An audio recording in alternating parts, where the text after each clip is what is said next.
Planejamento financeiro.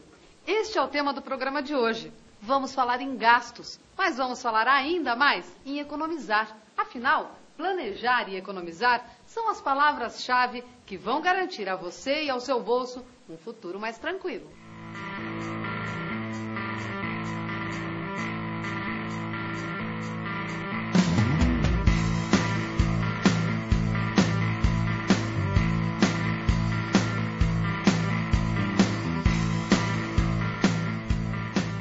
Pode parecer óbvio, mas não custa nada a gente lembrar. Planejar é fazer planos. E quando fazemos planos, estamos sempre pensando no futuro.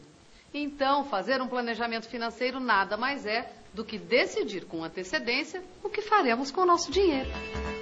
No mundo de hoje, quem quer ter o mínimo de controle sobre sua vida financeira precisa, antes de mais nada, ter a consciência clara sobre o que ganha e aquilo com o que gasta. Isso vale para as pessoas, mas também para as empresas e para o governo.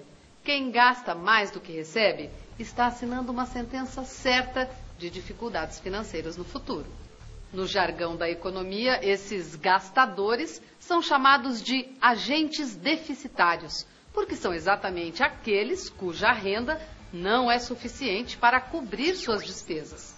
Por outro lado, os agentes superavitários são aqueles que têm receitas superiores a seus gastos e que, portanto, podem e devem poupar.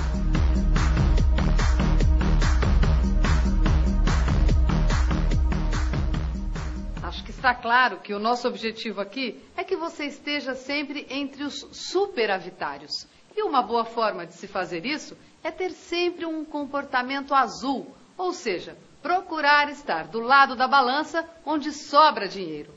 Parece difícil. Alguns diriam até que é impossível, mas olhe só esse exemplo. Eu moro sozinha, então eu tenho conta de água, luz, pago condomínio, reservo uma parte disso para os meus gastos pessoais, femininos, que são necessários. Uma pequena parte eu consigo guardar, né? Eu consegui chegar a esses 20% com muito sacrifício e depois de muito quebrar a cabeça, com financiamento, com empréstimo de cheque especial, com tudo isso. Eu quebrei muito, tive problemas com o nome, com o meu CPF, coisa que me fizeram aprender um pouquinho. Desde o começo da faculdade as pessoas sempre comentam, tenta fazer isso, tenta guardar um pouco, aplica naquilo.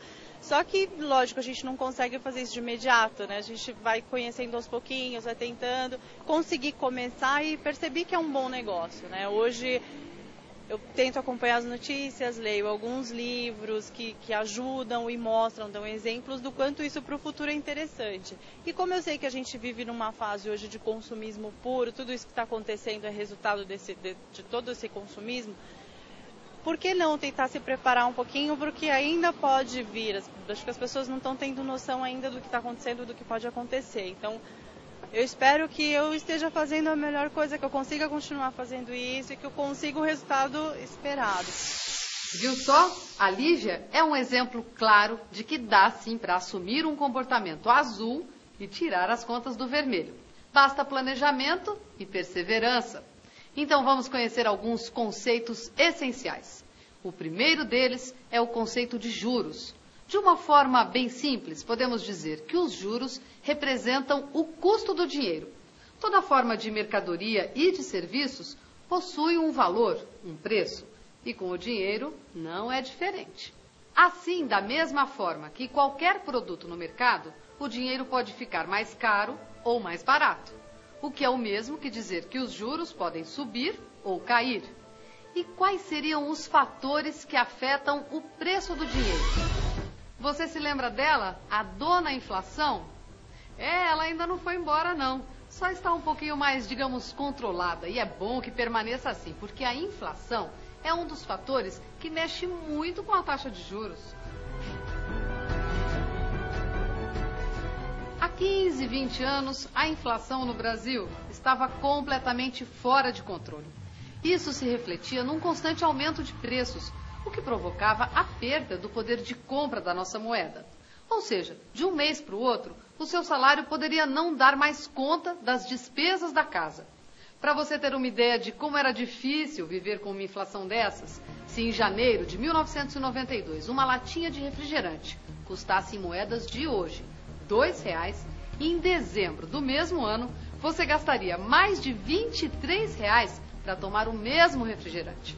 Naquele ano, a inflação acumulada fechou em espantosos 1.158%. A inflação pode ocorrer por vários motivos.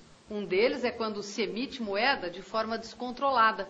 Isso acontece quando governantes, para cobrir os gastos da administração, acabam injetando um grande volume de dinheiro no país, o que alimenta o dragão e, consequentemente, a alta dos preços.